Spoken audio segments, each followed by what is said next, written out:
Buy, sell or rent out your property with Century 21 and you could win a 2-bedroom apartment on the Sunshine Coast worth over $400,000. Visit c21win.com.au to find out how.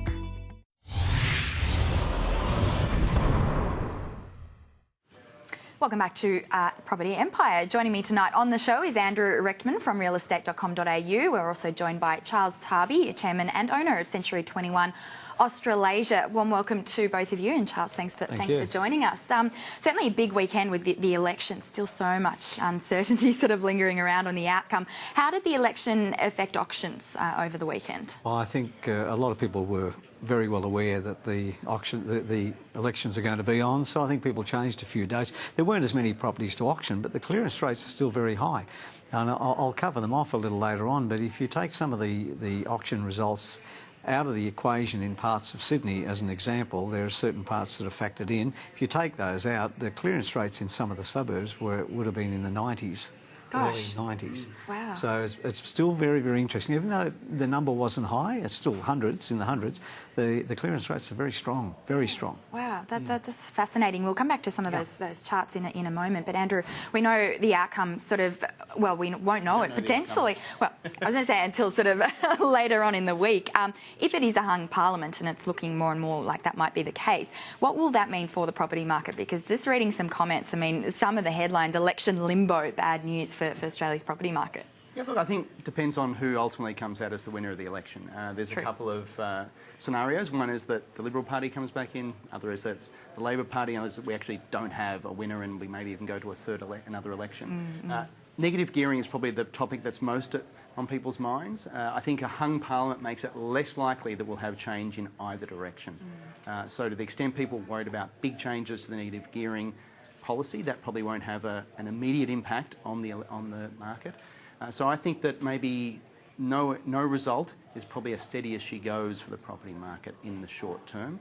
In the longer term, the instability that creates, the confidence that generates in the property market, it's a bit harder to know. Okay, yeah, your thoughts, Charles, because obviously negative gearing, I mean, it's sort of a cornerstone really to a lot of property investors' portfolios. It is, and it's caused a lot of concern amongst many people, and I think mainly because the detail is not there. There have been comments made about what a purchaser might be able to do if negative gearing was removed, but there hasn't been enough question around certain things. One of the questions I raised, which I still don't know if I can get answered at this point, is if somebody buys a property off the plan and they don't complete, if say Labor gets in and they don't complete the purchase of the property this year, because whether it's for finance or revaluations or whatever purpose, is that still defined as a new property? So therefore, if Labor removes negative gearing, can somebody buy that property as a new property? Because it has had a contract officially become unconditionalised. So I'm not sure. I can't get an answer on that. So that might damage a lot of things down in the future. And something we're going to talk about next on Switzer, we're going to cover a bit more in detail. But that's the most concerning part for me, the detail. Okay. Or lack thereof. Yeah, right. If negative gearing rules are changed, do you think that's going to spark a bit of a short-term rally, maybe push up prices even further? Certainly there's a lot of speculation that were the negative gearing rules to be made less attractive, that would drive, and it took effect, for example, from July 2017, that would probably be a real spur to the property market in 2016. But it's all speculation at this point. It's a major change. It's a major policy change. Who knows what's going to happen? You look at the Senate now with so many parties there and so much different representation, it's really hard to know if anybody will be able to get a major change like this through a parliament that has so many checks and balances. It's going to be very interesting. It is going to be interesting, and we don't quite know. Let's hope it doesn't sort of drag on for another couple of weeks or so, but we'll see. Obviously, a lot of discussion around the length of the campaign as well, that 8-week campaign. What's happened to the property market during that campaign period? It didn't really slow down. There was a lot of people still questioning what they might do or not do, but, you know, where investors might have been stepping back a little bit, other buyers were getting another chance to come in. So there's still plenty of activity, and as I said, from the performance in the clearance rates, you would think that it would completely come to a standstill, but it hasn't. We've had a significantly strong clearance rate, particularly in the locations that we've had for some time. It's still there. It's still there. Okay. That's why, I mean, one of the things we've observed is, you're right, the clearance rate is high, but the volume of listings out there is low. So there's just fewer people selling their properties. Okay. And perhaps given the supply and demand, the relatively low supply, in some areas it's off sort of 10-15% from this time last year when there wasn't an election. That's probably helping keep the prices keep the prices up, which were reported again by CoreLogic in terms of the increase in prices across the country. Okay. Yeah. All I right. don't think anybody can predict it anymore. It's so many exactly. different variables. Yeah. I guess one thing we can predict is the weather, and we're in winter at the moment, although maybe not to some degree.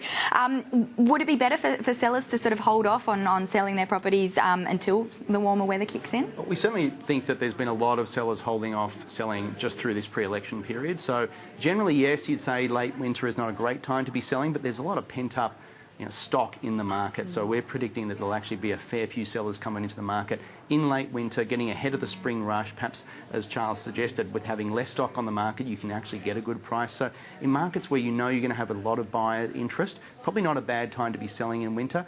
Some of the other markets may be better to present the house in spring and early summer. Okay, your thoughts on that, Charles? Yeah, same.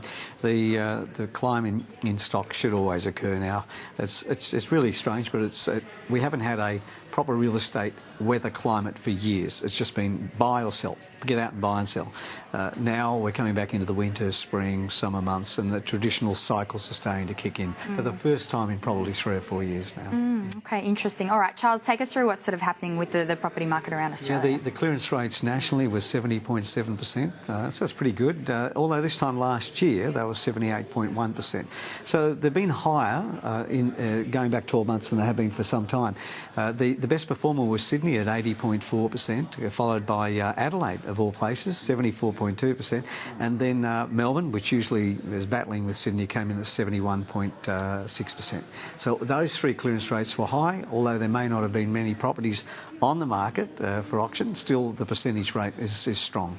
Okay. Strong. All right, we're going to bring up another couple of charts that you the stock, usually we'll talk about the stock movement rate, and that's actually down 0.94% over this time last week. But interesting enough, Australia, different to New Zealand. New Zealand's stock was down 5.4%. But the interesting thing between Australia and New Zealand is that New Zealand is negative in the amount of stock they had over this time last year. Australia is 7% higher in the amount of stock for sale than we had this time last year.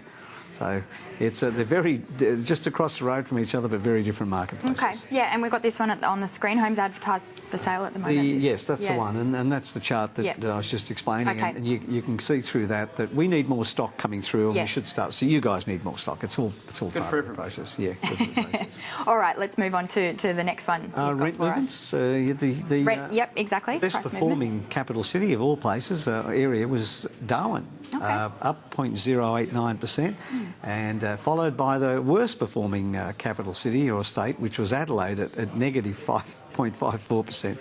It's all over the place again, but here's the interesting thing. Since the start of the year, the rents are almost exactly the same on average this week as they were when we started doing this in January.